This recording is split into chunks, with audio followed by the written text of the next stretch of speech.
One of the best aspects of PC gaming is discovering which kinds of games your machine can run. From simple browser games and 2D titles, to immersive 3D games that require a lot more resources, every experience is unique when it comes to gaming on a PC.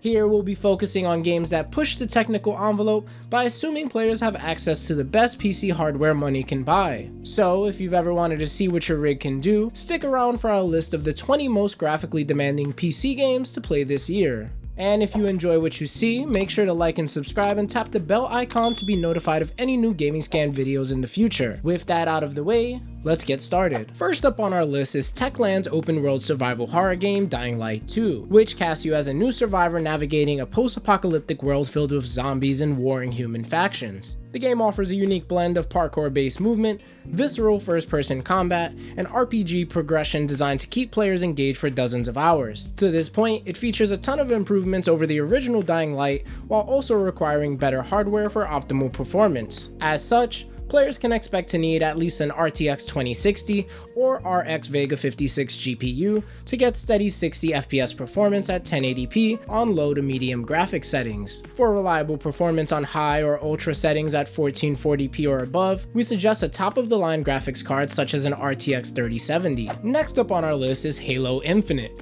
the latest installment in Xbox's iconic shooter developed by 343 Industries for Xbox consoles and PC. While the game has hit a few rough patches since its release, most players seem to agree on one thing: Halo Infinite's combat is the best the series has been in a long time. With that said, the game has a surprisingly high barrier to entry if you're trying to play it on PC. Halo Infinite's recommended specs include an RTX 2070 or Radeon RX 5700, along with an Intel i7 or AMD equivalent and 16GB of RAM. However, if you're looking to run the game on ultra settings and maintain consistently high frame rates, you're looking at something closer to an RTX 3070 or better GPU. Following the interactive madhouse that was RE7, Resident Evil Village takes the survival horror franchise to new heights with even bigger set pieces, boss fights, and narrative twists. It also happens to be the most graphically demanding Resident Evil title on PC, especially if you're looking to play the game with features like ray tracing. That's because the recommended specs for Village call for a GTX 1070 or RX 5700. This will allow you to maintain steady performance at 1080p while averaging 60 FPS.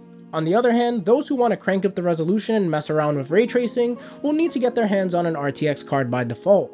Definitely worth the investment for a chance to see Castle Dimitrescu in all its glory. While definitely not without its flaws, Cyberpunk 2077 remains to be one of the best showcases for cutting-edge PC graphics. With support for features like ray tracing, DLSS, and a wide range of other graphical settings, the game is a stress tester's dream come true. The recommended specs are a GTX 1060 or higher with at least 12GB of RAM, though as is usually the case with PC gaming, more is always better. Assuming you have the latest patch installed, you should have no trouble getting the game to run and fine-tuning your settings to see just what your rig is capable of. On the other hand, players looking for a less controversial Cyberpunk RPG are welcome to pick up Neon Giant's cooperative top-down shooter, The Ascent. This game boasts fantastic visuals consisting of mesmerizing particle effects, detailed lighting systems, and intricate maze-like environments that call for an equally impressive PC build. Its recommended players have a GTX 1070 or RX 5700 to hit steady 60 FPS performance at 1080p. However, to get the most from the Ascent's ray tracing technology, you'll need something closer to an RTX 20 or 30 series card or the AMD equivalent. The Forza Horizon games have always taken a more arcade-style approach to racing and are generally a lot more forgiving than their motorsport counterpart. Forza Horizon 5 builds upon this concept while dropping players in an authentic recreation of Mexico, complete with an assortment of races, events, and activities to explore. The game's gorgeous environments and equally stunning vehicles make it the perfect title to push your PC to its limit.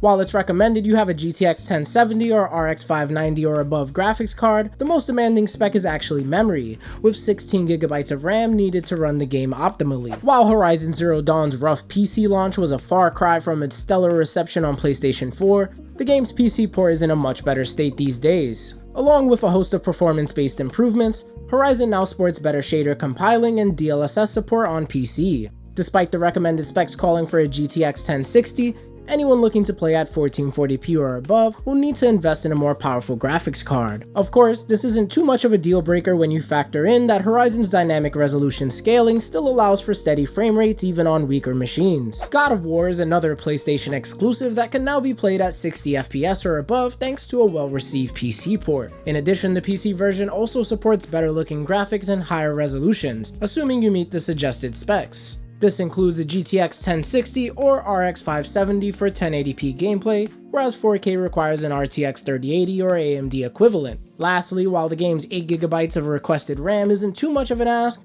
on the CPU side of things, players will need an i9 or equivalent to run the game at higher frame rates. Remedy Games' Control is notorious for having demanding graphics that can be quite taxing on mid-range machines, with even some higher-end PCs still struggling to keep up. Thankfully, there have been several updates since the game's release that scale back Control's GPU-intensive framework, which requires a GTX 1660 or Radeon RX 580 to maintain steady 60 FPS performance. In it, you play as a woman tasked with exploring a secret government facility called the Oldest House, which just so happens to be overflowing with paranormal activity. Control combines the best parts of Metroidvanias, third-person shooters, and sci-fi storytelling to create a thrilling rollercoaster of frenetic combat and dynamic exploration. Open worlds as gorgeous and lovingly handcrafted as Final Fantasy XV's usually come at the cost of needing a remarkably powerful PC in order to experience it in all its glory. And while we may commend Square Enix for sticking to its vision, we wish it didn't come at the cost of needing 16GB of RAM and 100GB of storage to download and run the game smoothly. Of course, many of these hurdles only apply if you're trying to play Final Fantasy XV at 4K with 60 FPS,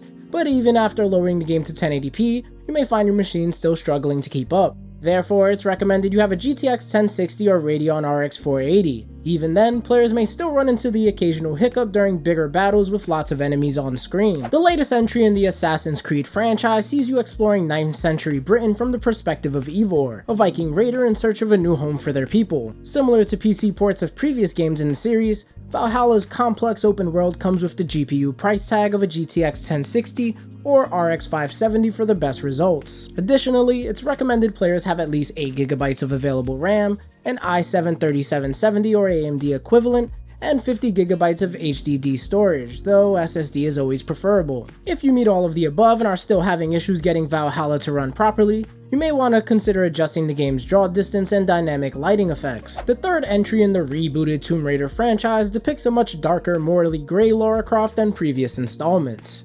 Therefore, it seems only fitting that Shadow of the Tomb Raider has some pretty harrowing system requirements, especially when it comes to memory consumption. The game recommends at least 16GB of RAM for the best results, along with a GTX 1060, RX 480 or equivalent GPU, and an i7 4770K or Ryzen 5 1600 CPU.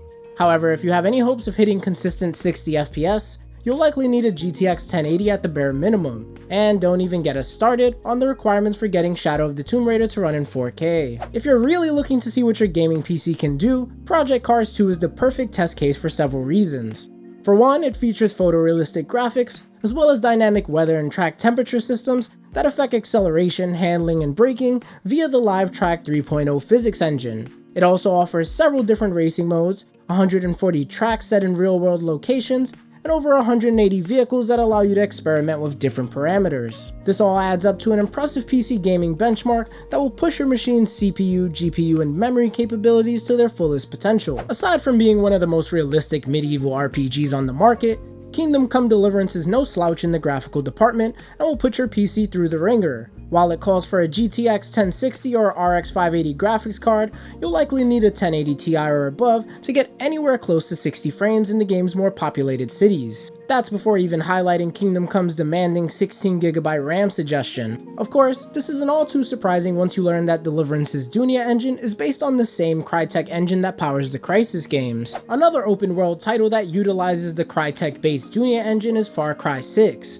Much to the dismay of fans who play primarily on PC. While this allows for more beautifully rendered environments, realistic physics, and features like ray tracing, it can be tough on many mid to high range machines. Furthermore, it's recommended you have a GTX 1080 or RX Vega 64 to get steady performance with 60 FPS at 1080p or above. Add to that an Intel i7 and 16GB of RAM, and it's easy to see why Far Cry 6 deserves a spot on this list. Hitman 3 wraps up IO Interactive's World of Assassination trilogy while doubling down on the franchise's immersive sim sandbox design. In it, players reprise their role as the eponymous Agent 47 yet again, as he sets off on a globetrotting mission to dismantle the criminal organization known as Providence. To get the most out of the game, you'll want to make sure you have a GPU in the ballpark of a GTX 1070 or equivalent. On top of that, the game's recommended specs call for an i7 4790 and a steep 16GB of available RAM. At the time of its release, Deus Ex: Mankind Divided set a new standard for PC graphics, especially for anyone who's looking to run the game on its Ultra preset.